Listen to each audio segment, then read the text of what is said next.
আগের ভিডিওটা আমি যেইখানে শেষ করেছিলাম এই ভিডিওটা ঠিক তার পরের পার্ট আমি নিয়ে এসেছি। আগের ভিডিওতে তোমাদের দেখিয়েছিলাম সকালে সমস্ত কাজবাজ সেরে স্নান করে পুজো দিয়ে নিয়েছিলাম, তারপরে ছেলেকে স্কুলে দিয়ে এসেছিলাম। আর তারপরে আমি বাড়িতে এসে সমস্ত জামা কাপড়গুলো ছাদে নিয়ে চলে এসেছি।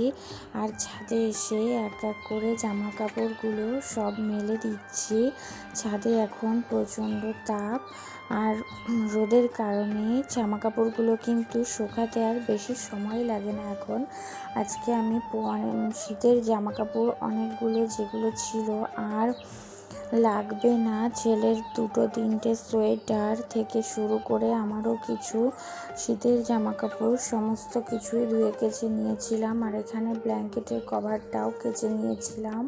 এগুলো সবই আমি মেলে দিচ্ছি ছাদে। এখন যেহেতু রোদ আছে তাই জন্য আর এই জামা কাপড়গুলো কিন্তু শুকাতে আর বেশি সময় আমার লাগবে না।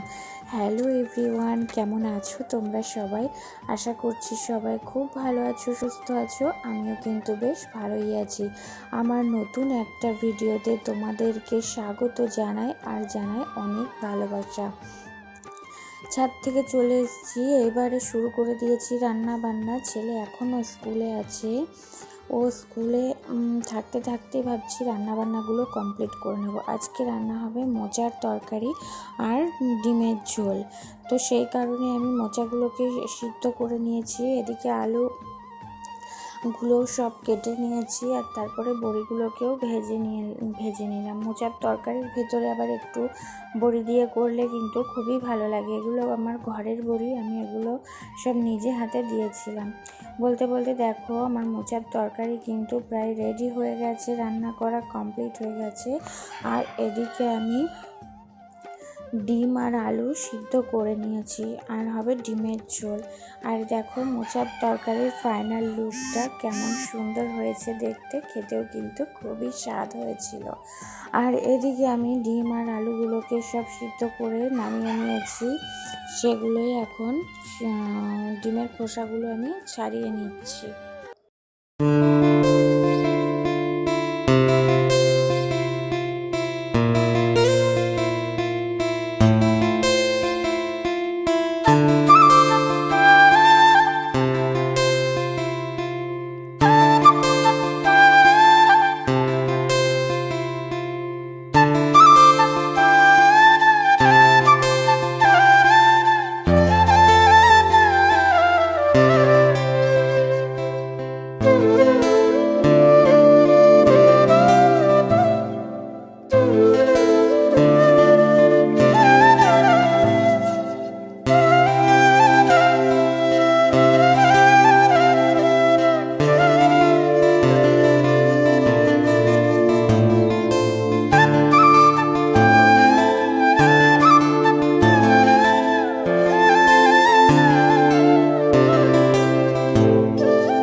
রান্না বান্না আমার কমপ্লিট হয়ে গেছে, এখন বাজে ওই বেলা 2টো মতো। আর এদিকে আমার ছেলেরও স্কুল থেকে আনার সময় এখনও হয়নি, তো সেই কারণেই ভাবলাম সিঙ্কের মধ্যে যে বাসনগুলো সব জড়ো হয়েছে সবই ধুয়ে নিই। সারাদিনে কতবারই না আমাদের বাসন মাজতে হয়, একবার মেজে ধুয়ে গুছিয়ে কমপ্লিট করে নিই, আবার সিঙ্কের মধ্যে বাসন জমতেই থাকে সারাদিনে। এই জন্য অনেকবারই বাসন মাজতে হয়। আর এদিকে কড়াইটাও থাকলো, তো কড়াইটা আর মাজার সময় হবে না, ভাবছি ছেলেকে স্কুল থেকে নিয়ে আসব, তারপরে কড়াইটা মেজে নেব।